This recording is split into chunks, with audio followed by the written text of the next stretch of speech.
Hello, I'm Daniela, and welcome to Prompt 4 in the Stitch the Season Fabric Book Workshop. As always, all prompts and their companion videos will be linked below. Today's prompt is for a grid. Now you can make a grid that's perfectly symmetrical, cut in fours, or however you'd like it. You can also just kind of color block your piece where you fit in different pieces within your page. So therefore each element fits in a square or a rectangle within that page. It's just an interesting concept. A way to design the page.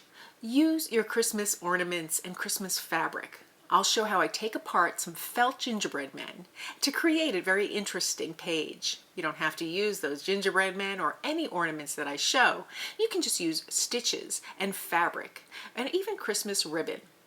There's also a wired pin that makes this page have a little more interest, and a page dangle. And there are companion videos for both linked below. So let's get started. So for the fourth prompt for grid, I'm going to complete it on the back of the first page. So the first prompt was here, and I'm going to complete it on the back here. So when it's sewn together, it'll resemble this, with the first page, second page, the third page, and then the fourth page. So I'll set aside that second page, and we're only going to work on this page here. Now to get started, I took my fabric that I want to use to line the pages here, and I've already pressed the inside of it, just so that I have the neat edge showing as opposed to the raw edge. I can remove this pin from the side of my fabric folded page. And now I want to create a grid. So what I like to do is block the grid and look for things of interest to put in the grid. We'll also put things of interest on our page, including a page dangle and a pin that's filled with very interesting beads or little things that you can find that you can wire into the pin. So first we'll work with our fabric, and then we'll work on those extras. So I have some red and green fabric here where I'm going to block out my grid. And I have some ribbon here I might use.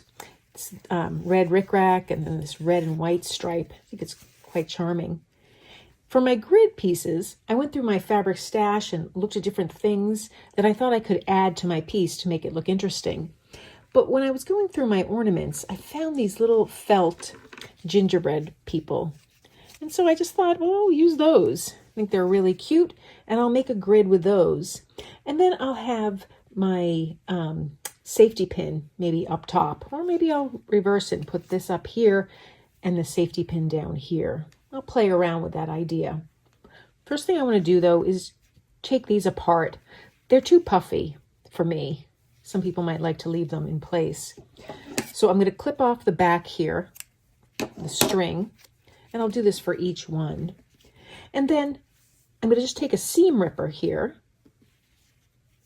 and I'll start on the back just so in case I do poke through the fabric, I'm not damaging the front of it, and remove all the seams that are holding this little sewn ornament together.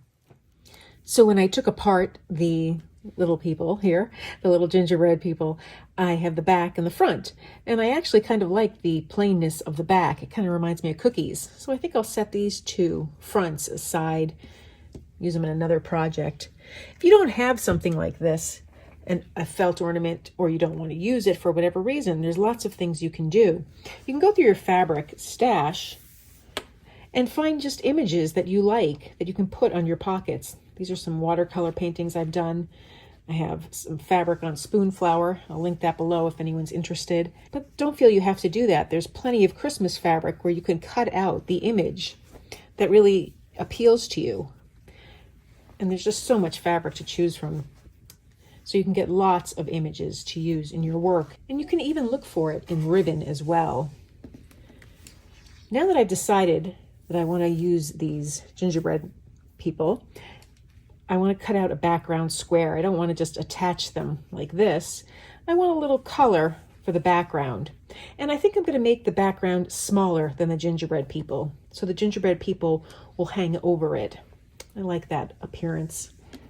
I'll do 2 red, 2 green. So right now I'm just going to cut some fabric. I like that frayed edge, so I'll tear it. It's a pretty good width.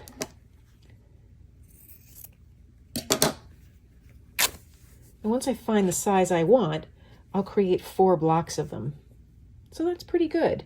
If I tear the edges here, just to make them fray a little bit, I get the look that I want. So now I'll make sure that I have 4 of them, 1 for each of the gingerbread people. So now I have my 4 blocks here, and I'll just play around with the fraying. But for now, I'll just kind of place it where I think I want it to go.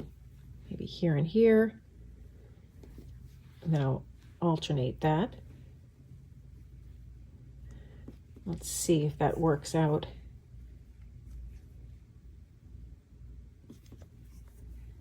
And that does. So that's going to be the placement. Now I want to put a pin up here. So I can play around and see if I want to use one of these ribbons for the background. And then I'll stick the pin up there. I do like that rickrack. It's so close to the gingerbread. So maybe I'll cut 2 strips of this and I'll stick the pin up there as well. So I'll stitch down each of these squares and I'm going to top stitch them just by hand. I'll use red and green thread and I'll stitch this down as well. But first I want to make that pin that I'm going to put up here. So I'll set this aside. So now to make the pin, it's just a little accessory that can be put on or taken off. You don't even have to make this. I have a companion video showing a lot of variations. I'm just using a safety pin here, the standard safety pin with a little piece on the end here that's folded over. I'm not threading my beads through this. I'm stringing my beads on a wire and wrapping them on this piece. So I have some wire here. This is 26 gauge. I just wanted a thin gauge. And I have my beads. I have 3 of these little, they look like peppermints, and I have little red beads to go in between them. So that's the approximate length I want for this piece. I'm going to start by taking, I don't know, maybe a 10-inch length of this wire, and I'm going to come up to the top of my pin. Now, the bottom of the pin, where the point is the area I'm going to string it on, and the top here without the little point is the part that's removable, that's going to go through the fabric when I pin it down. So just keep that in mind. You want to make sure you're stringing the part that isn't mobile.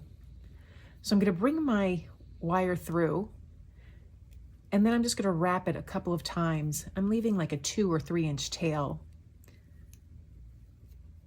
I'm just trying to anchor this wire on. And then I just like to push it down, trying not to have any kinks in the wire. The holes in my beads are a little larger than this, so that shouldn't be a problem if I do have a little kink. I'm going to start with this peppermint shaped bead, and I'm going to feed it through the wire, the tail, and then I'm going to twist it around this other wire here, and it's going to anchor it in place. So I'm just twisting the wires together. And now that bead isn't going to fall off. I'm going to pull my wires together, and I want to string one of those red beads, those spacer beads, through both of those wires. And now the whole thing slid down the end of the safety pin, and that's okay. So now I'm going to take the largest wire and thread it underneath that safety pin and just gently pull it, going in between the beads, and I'm going to wrap around in between those beads just once or twice. And this will just hold the beads in place. Then I'm going to bring my wire up from underneath, again making sure both wires are straight and together. And now I'm going to thread another bead. And because of my pattern being peppermint, the red, the peppermint, I'm going to feed the peppermint through.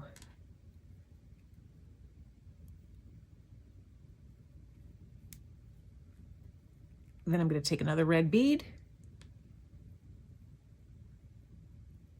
feed it through, and another peppermint. So now I have all the beads strung, and if there's enough length on both wires, you feed it through both wires.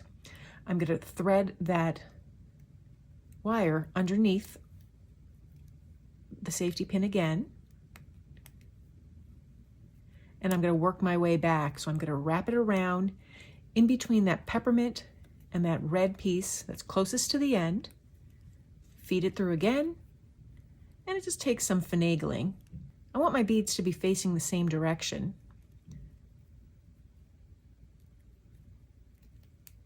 Then I'm going to wrap my wire around the red bead and underneath. And then lastly, between the peppermint and that second red bead that we put on. So now I have a little bit of the tail sticking out here. I'm going to take my bolt cutters here and just clip that. And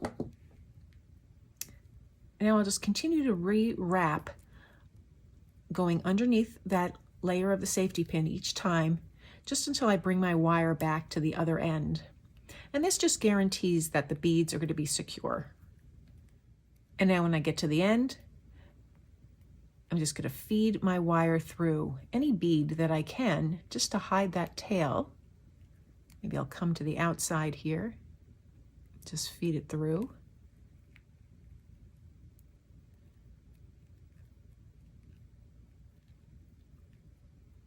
And then when I see that wire, I'm going to take these other needle nose pliers and grab it, pull it through securely,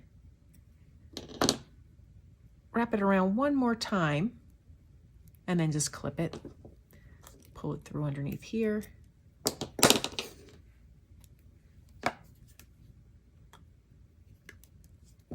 And clip it. Now I just want to make sure all the wires are tucked so nothing's going to pull any of the fabric on my book. And I have a cute little pin that I can add to my book. And now I just open this pin and I'll attach it when I'm ready. So now I've stitched everything down, as you can see here. Now I'm ready to sew these cute little gingerbread people onto the page. Instead of stitching around it, which I could do, I found these buttons. So I'm going to use the red buttons on the gingerbread people that have faces. And I'm not sure if I'm going to do 1 or 2 buttons on the unmasked ones here, the unfaced ones. And then we'll come back and add the pin and make the dangle. So I've stitched down all my little gingerbread people onto the page here. I love how that came out. I'm ready to add my little pin here. Just open that up and I'll just add it right here, right in the center. Can always adjust it later. And it just adds a little bit of texture and another element to this page. So now I want to make a page dangle. You can add this dangle anywhere throughout the book. You can add multiple ones of them, and I'll have a companion video showing variations on this theme. But basically you'll need a ribbon, something to dangle. It can be a charm, it can be a button, and then some thread. So now you can stitch directly by folding the end of the ribbon and stitching your dangle on it. I'm going to fold this one in a triangle shape because I want that little piece to look nice on the end of it. I don't want it to look like a straight ribbon and then the dangle. I want that folded triangle piece to kind of draw the eye to the end of the ribbon. So I have just this cream ribbon here. Taking the end, folding it in half, and then folding it in half again until I get a little point at the end of that ribbon. And when I'm happy with that, I'm just going to take my thread and stitch a few stitches to hold that in place. Now I'm going to leave my needle and thread inside the ribbon when I'm done here. Not taking it out just yet.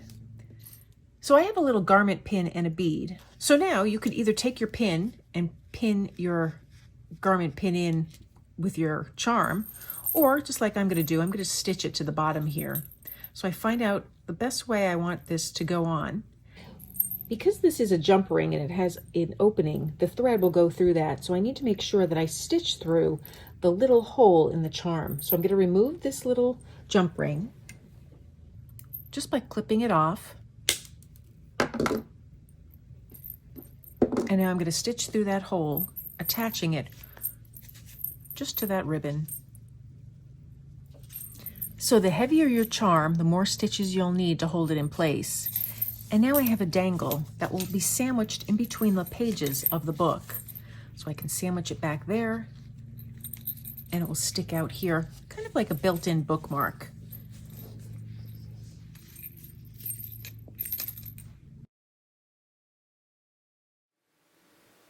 So that's prompt 4 in the Stitch the Season journal. I can't believe we're halfway through with the prompts. I have additional prompts coming up, as well as some extras to tuck in the book.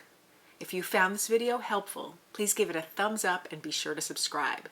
Please check out the Facebook page for Stitch the Season Workshop, where you can post your work. It's a nice community of supportive people. And if you'd like more content, please consider becoming a paid member of my channel. I give behind the scenes footage and a few extras. Thanks for joining me today.